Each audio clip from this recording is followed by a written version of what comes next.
ഈ വാർത്ത നിങ്ങൾക്കായി സമർപ്പിക്കുന്നത് ഇത് ഉപയോഗിച്ചാൽ മതി. ഹരിതാറ്റോ ദഹനത്തിനും ആരോഗ്യത്തിനും ബെസ്റ്റാ. ആമ്പല്ലൂരിൽ നിർമ്മാണം നടക്കുന്ന ദേശീയപാതയുടെ സർവീസ് റോഡിൽ കാർ കാനിയിലേക്ക് ചെരിഞ്ഞ അപകടം.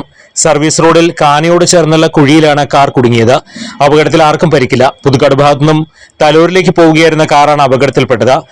അടിപ്പാത നിർമ്മാണം നടക്കുന്ന സ്ഥലത്ത് വാഹനയാത്രക്കാർക്കും കാൽനട യാത്രക്കാർക്കും സുരക്ഷിതമായി യാത്രയൊരുക്കുവാൻ അധികൃതർ തയ്യാറാകണമെന്ന് നാട്ടുകാർ പറഞ്ഞു. ദേശീയപാതയിലെ അടിപ്പാതയുമായി ബന്ധപ്പെട്ടിട്ടുള്ള പണികൾ ആരംഭിച്ചിട്ട് 5 മാസത്തിലേറെയായി. കൃത്യമായി സർവീസ് റോഡിന്റെ പണി പൂർത്തീകരിക്കാതെയാണ് അപകട കാരണമെന്ന് പൊതുപ്രവർത്തകനായ VR രബീഷ് പറഞ്ഞു. ഇവിടെ ദേശീയപാത ആയിട്ട് ബന്ധപ്പെട്ട് ഈ മേൽപ്പാലത്തിന്റെ പണി തുടങ്ങിയിട്ട് 4-5 മാസമായി.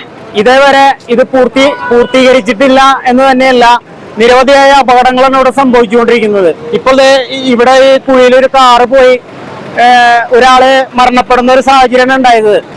ഈ മെറ്റൽ കൂട്ടിയിട്ടിട്ട് പൊടി പറന്ന് ഇവിടുത്തെ കച്ചവട സ്ഥാപനങ്ങളിലൊക്കെ പൊടി കയറി ഹോട്ടലുകളടക്കമുള്ള സ്ഥാപനങ്ങള് നടത്താൻ പറ്റാത്ത സ്ഥിതിയിലാണ് നിൽക്കുന്നത്. അടിപ്പാതയുടെ നിർമ്മാണവുമായി ബന്ധപ്പെട്ടുള്ള പൊടി കാരണം സമീപത്തുള്ള കച്ചവടക്കാർ വലിയ പ്രതിസന്ധിയിലാണെന്നും ബന്ധപ്പെട്ട ഉദ്യോഗസ്ഥർ ഉടനടി പരിഹാരം കാണണമെന്നും നാട്ടുകാർ ആവശ്യപ്പെട്ടു.